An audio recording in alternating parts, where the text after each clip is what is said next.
So important. Personal resilience, build that. Look at the things we need to build.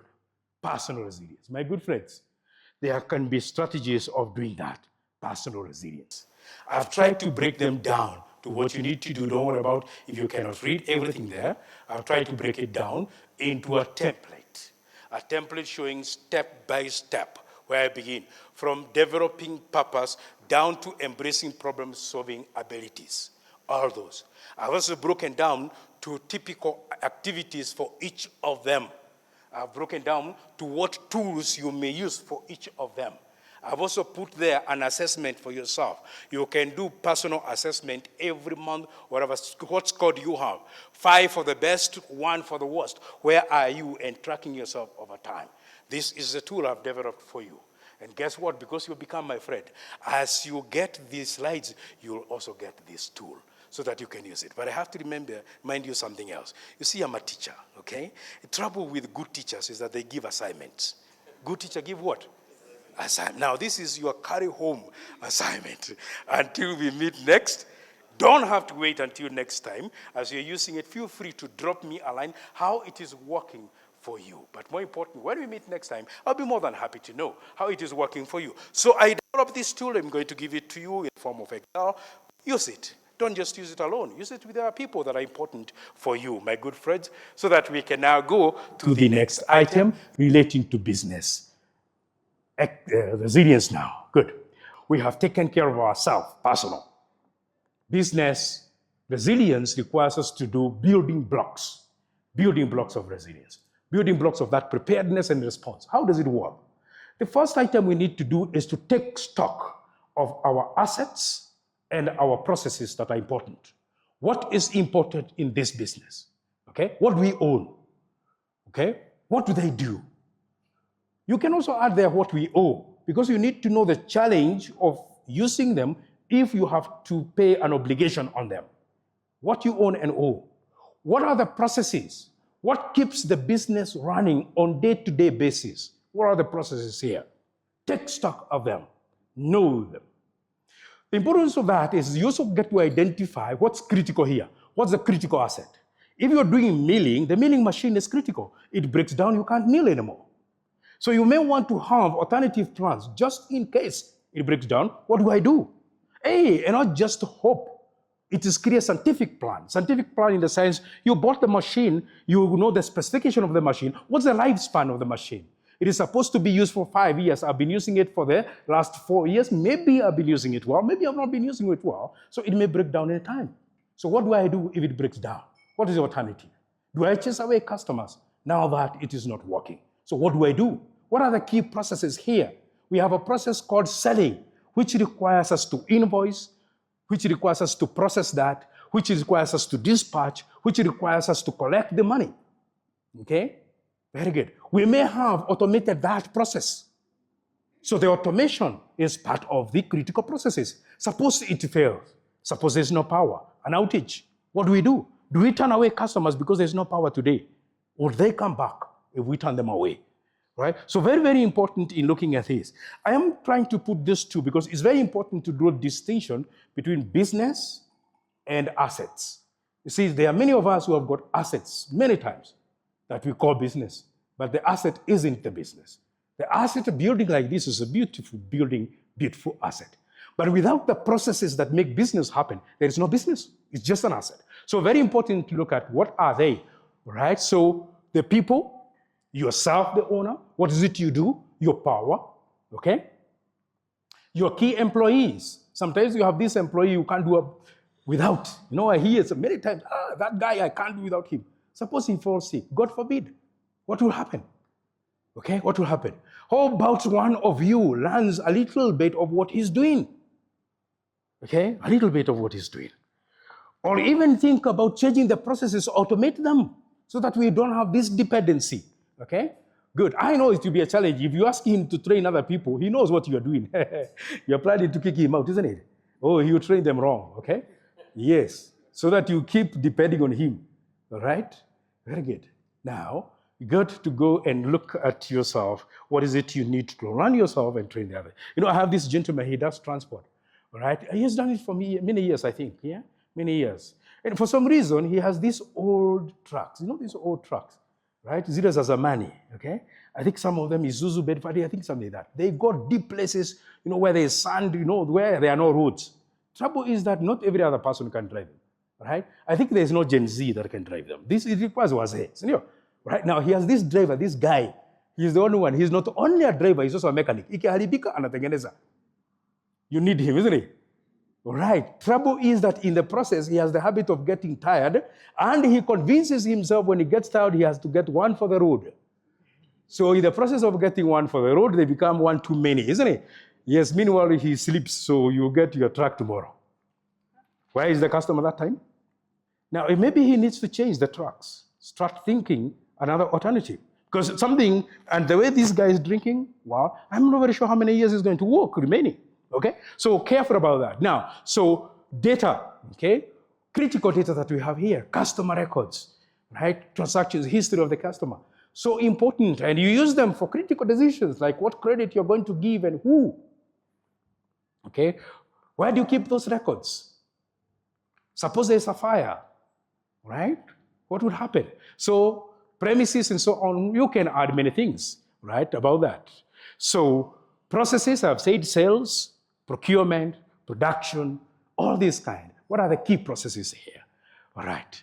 And one thing that excites me many times, and especially when I meet people like you, and I should have mentioned that, I really congratulate you for creating time to be here. I know how challenging it is. It's a wonderful thing because it also confirms something. You have done the basics of resilience because you're here and the business is somewhere else. Somebody else is taking care of the business. That means the business can do without you.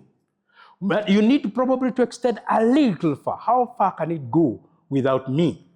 Remember, I told you I do a lot of family business and succession planning. That's one of the key elements. It is one of the calamities that can happen. God forbid, anything can change. We don't have a contract with life. We don't know what's going to happen next. What will be about the business after? These critical assets and processes are very important. And by the way, I have to remind you, there's a difference between bequeathing your children assets and business. Remember I told you, difference between business and what? Assets they can share, those are certificates. How about running the business? A totally different game. Okay? And training them becomes important, training them very well. And I told you, I sometimes like gathering data through observations, so I'll go around sometimes. If my free time, I like driving sometimes around some places, see my relaxation. Okay, and I did one recently, okay? And as I was doing it, I was also thinking about this workshop. So I did, maybe for a while I got tired, and I said, maybe it's time I rest a bit. Yeah, okay. And along the way, I noticed a new joint. I had not seen it before, okay? I said, yeah, I think it's a good place to try, right? So I go to this new place. Buildings look new, okay? They had beautiful lights, everything. Yeah. So I enter and fasting. I'm just going around looking for a place. Somebody follows me. I felt a bit uncomfortable the way he was following me, okay? Right, but so I turned and so I realized he just wanted to see what is the one. Okay, so, so I'm just looking for a place I can see it. So you have a new place? Yeah, we opened the other week. So many stories. Then eventually I told him, hey, can you make some dawa for me? Okay, I like dawa. I have some dawa here. I like dawa. Okay, I mean the one for the cup, not the one for the glass, okay? Right, good. Now, so, and then I said, can you show me the kitchen? We go to the kitchen, and I want to see what they're making there. And I'm standing in the kitchen for a couple of minutes, nobody talking to me. Then he calls somebody who was seated outside wearing, that white coat, who looks like a person in charge of the place. And I realized he's the chef and was busy outside on the phone. Okay, so he came, and before you explain, a young lady came from somewhere inside, looked at me, and sorry, she sneered. I said, "Huyu anataka kuoda." Okay, she's young, and she looked different from the others, even the dressing. And I got to feel she has a relation with the business different from the other people. Okay, good. Okay, now, so I look at them, I smile. I like opportunities like those because I'm a teacher. It's a way, that's a practical way of teaching, isn't it? Good. So I explained them what I want, smiling. Yeah, we can make it. I like mine in a certain way. Right, good. So then I go and take my seat. Good. Take my seat. The lady brings me my dawa in a thermos. And then put on the table. So I put my dawa. And by the way, the grass walk was nice. It was well manicured. I had even removed my shoes. Felt nice. Good. Okay, so the assets are good. All right? So I put my dawa, I didn't fill the cup. And then she told me, no, wait, jaza yako, hiyo ingine napelekea mzee. Say, hey, wait a minute. Nilidhani ni yangu, kumbe ni yetu. Okay? So ati mzee, oh yeah, you just put yours. Okay? Okay. Mzee ako wapi? I figured out most likely mzee is related to her. Because that word mzee, okay? Very good. I say, mzee ako wapi? Ako huko kwa ofisi. Okay. Si umwambia kuja tukunywe dawa pamoja. So she went and wow, she obeyed. She actually called the mzee, who came and realized is the dad. Okay? Now, but it surprised me when he came. He had like 3 phones, put them on the table. We are talking, and every minute is either one phone or the other, one phone or the other. And in the process, I'm asking him, so you started this new, yeah, so and then I introduce myself. I do training, and this training involves business development. Are you with the KCB? And somehow, yes, I'm with KCB. You know about Biashara Club? No, I don't know.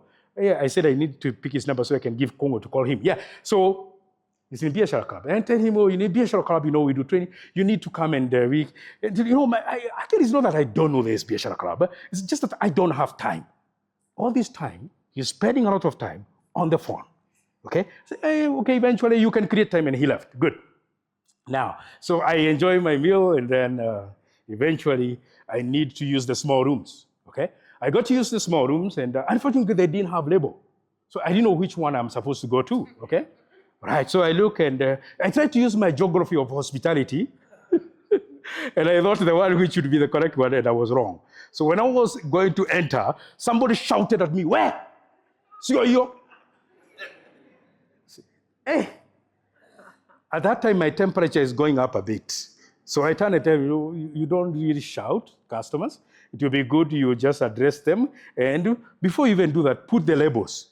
I came to learn the gentleman who was shouting at me was the younger brother of the owner, who had come from the village the other day to get a job there. You see, I think you can take somebody from the village. It's a bit difficult to get the village out of the person, isn't